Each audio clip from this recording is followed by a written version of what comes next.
Chapter 6 of The Face in the Fire. Amy curled up in her bed and stared at the ceiling. Her heart was beating fast. I must read that ghost for sure, she thought. I thought it could help, but it wants me dead. I'll never go back, she told Stan. But when she arrived home, she was already planning to go back that night. Scared, but ready. Amy's trips. Have you ever wondered what happens after the slave? Will you rest in peace? Or try to disturb someone else's peace instead? Amy let out a deep breath. She wiped her forehead with her hand. Amy's trips. Maybe it depends on how you died. She gazed out of the window. All was quiet, except for the birds in the trees. Amy's trips. Or if anyone even knows that you died. That's enough tripping for now, she thought. I haven't had lunch. My hands are still shaky. Amy made a peanut butter sandwich and brought it to her room. She stared at her phone. Amy took a tiny bite of food, but she wasn't hungry. She texted Stan. Let's meet before dark and head to the fire pit. I'm bringing mittens. The ghost strapped scary, but she was curious. If 2 people died in the woods in 1965, she wanted to know about it, even if they turned evil. And what about the woman? The newspaper mentioned 2 voices, but Amy had only heard from the man.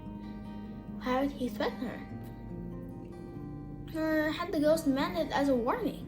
Maybe there was some other force at work, and he was trying to save her. A force that could cause blizzard in summer? She checked the phone to see if Stan responded. Stan, feeling frantic. But I'll see you at 8:30. Jasmine brought it too. Amy, I'm a little less scared now, but edgy. Why less scared? Amy, maybe the ghost doesn't mean us any harm. How do you figure that? Maybe it just wanted to warn us. I don't know. Looked like a threat to me. Now you've got me worried again, so shush. See you tonight. I need a nap, Amy decided. I need to be sharp tonight. Can't have my senses dulled by lack of sleep. As she couldn't sleep. Every time she shut her eyes, she saw the words in the ashes. Every time she rolled over, she imagined the sting of snow. She stood up and stretched. I don't need sleep, she thought. I need exercise. It was too hot to run, so Amy shot hoops in the driveway. Burning off energy always caught her nerves. And her nerves are going wild. She dribbled to the end of the driveway, then spun and raced back. 15 feet of the basket. She leapt and shot. The ball fell cleanly to the net. Amy felt a surge of energy. It's a normal summer day, she told herself. Just me and the basketball. Warm air, clear sky, nothing better than this. She shot the ball again. This time it bonked off the rim and rolled down the driveway. I just hope I'm still here tomorrow, Amy thought. Tonight might be a life or death struggle. Chapter 7. Roaring to life.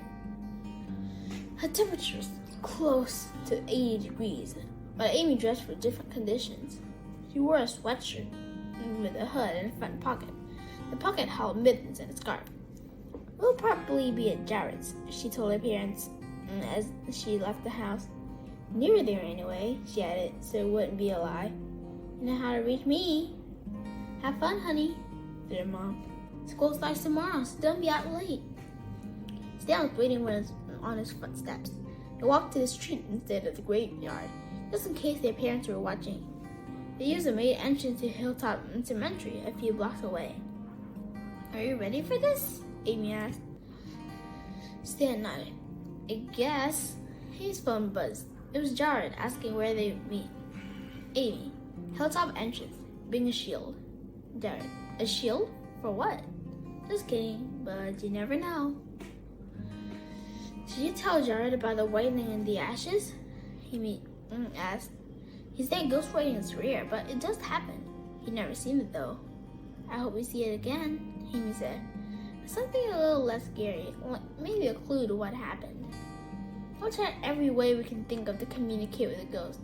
Stan said, if nothing happens tonight, we can enjoy another peaceful campfire. Not likely, Amy said.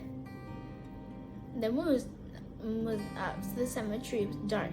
They left their flashlights off so they wouldn't draw attention. They knew the way well. Jared was waiting for them at the entrance. "I have matches," he said, "and newspaper to get it going." "And marshmallows?" Stan asked. "We ate them all last night," Jared replied. All was dark and quiet by the campfire. Amy scooped up the branches and set them on top of the jars of crumpled newspaper. Dried twigs ignited it, and a ring of light filled the air. The branches crackled, flared. Stan picked up a couple of bigger logs and set them in the pit. Amy kept her eyes on the flames. They all looked normal. "Funny how calming a fire can be," Stan said. Amy smiled. "Except when it's grabbing at you or sneering." "Right," Stan said with a laugh. "Except for that." Jared said that he bought new sneakers for school. Stan had a new backpack. Amy said she was looking forward to trying out the new basketball team next month. They passed a couple of hours like that, making small talk, feeding the fire. Amy never took her gaze off the flames. But then her phone buzzed with a text. "Mom, getting late." "Amy, 1 more hour, okay? We're enjoying a campfire." Her mom agreed. Amy set her phone on a log beside her and looked toward the fire. And there was the face! It was staring at her with big, unblinking eyes. The mouth was shut and looked fierce. "What do you want?" Amy asked. Stan and Jared looked into the flames, the mouth open and closed. Was the ghost trying to talk? There wasn't any sound except for the crackling of the fire. I tried to read its lips, but the mouth is too distorted by the flames. Amy said, "Talk, we can't hear you."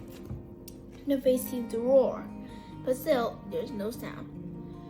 It roared again. Amy couldn't tell if she heard the ghost's voice or the wind giving life to the fire. Just like that, the flames went out. Amy and the boys were engulfed in darkness. Not a single spark remained. "What?" Jared spurted. "That doesn't happen," Stan said. "Fires die down. They smolder. They don't just go out like a flashlight." They stood in silence for a moment, trying to understand what had happened. "It sure is dark," Jared said. "And it's getting kind of cold," Stan asked. Amy felt the top of her head. It was damp and chilled. "I got news for you, boys," she said. "It's starting to snow again." Okay, so this is the end of chapter 7. So see you next time.